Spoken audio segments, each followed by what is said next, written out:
अगर मैं आप लोगों से एक सवाल पूछूं कि क्या जिन्नात और इंसान की शादी होना मुमकिन भी है, is it possible to have marriage relationship between जिन एंड ह्यूमन बींग्स, तो शायद आपका जवाब यह होगा कि यह कैसा बचकाना सवाल है। और शायद आप लोगों के जहन में यह बात भी आ जाए कि इस सवाल का जवाब शायद उतना आसान नहीं है। बट आज की वीडियो, जो कि बहुत ही इंटरेस्टिंग वीडियो है, द जिन स्टोरीज में मैं आज आपको एक ऐसी कहानी सुनाने वाला हूं जो यकीनन आपके रोंगटे खड़े कर देने वाली स्टोरी है। यह साल 1299 की बात है। यह वो जमाना था जब ऑलमोस्ट मंगोल्स ने तुर्की के ऊपर अपना कब्जा मुकम्मल कर लिया था और अब ऑलमोस्ट उन्होंने इन्वेड कर लिया था तुर्की के अंदर। और उस वक्त मंगोल की जो फौज थी वो बड़े पुरजोश अंदाज से तुर्की के अंदर घुस रही थी और हालात काफी हद तक खराब हो चुके थे। उन्हीं दिनों जो बड़े बड़े ओहदों पर अफसरान तैनात थे, उनसे उनकी पोस्ट्स को छीना जा रहा था। ब्यूरोक्रेसी में जो बड़े बड़े अफसरान थे, उनको अपनी ये जो वजारतें, अपनी पोस्ट थी, उनको छोड़ना पड़ रहा था। उन्हीं में से एक शख्स का नाम था हुसामुद्दीन राजी। ये एक्चुअल में तुर्की बॉर्डर पर एक छोटे से गांव में, शाम के एक छोटे से गांव के काजी थे। काजी का ओहदा इनको मिला हुआ था। इनकी स्टोरी बता रहा हूं, इनकी नहीं बल्कि इनके बेटे की एक स्टोरी हिस्ट्री में आई हुई है।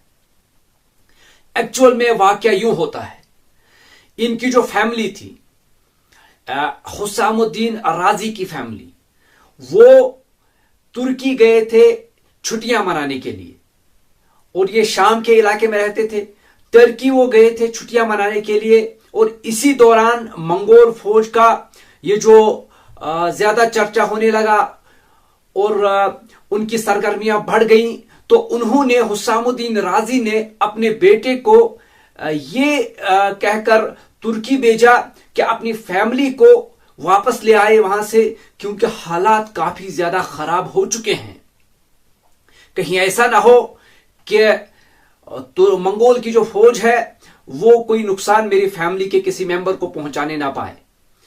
एंड फॉर दैट पर्पज उन्होंने अपने बेटे जलालुद्दीन राजी को तुर्की की तरफ रवाना किया। और अब यहां से कहानी का इंटरेस्टिंग पार्ट शुरू होता है। अब जलालुद्दीन राजी गए हैं for the rescue of their family. वो अपनी फैमिली मेंबर्स को रेस्क्यू करने के लिए तुर्की गए हैं। अब वापस आने पर वो खुद बयान करते हैं, खुद रिपोर्ट करते हैं, और एक ऐसी कहानी थी जो वो कहते हैं अकॉर्डिंग टू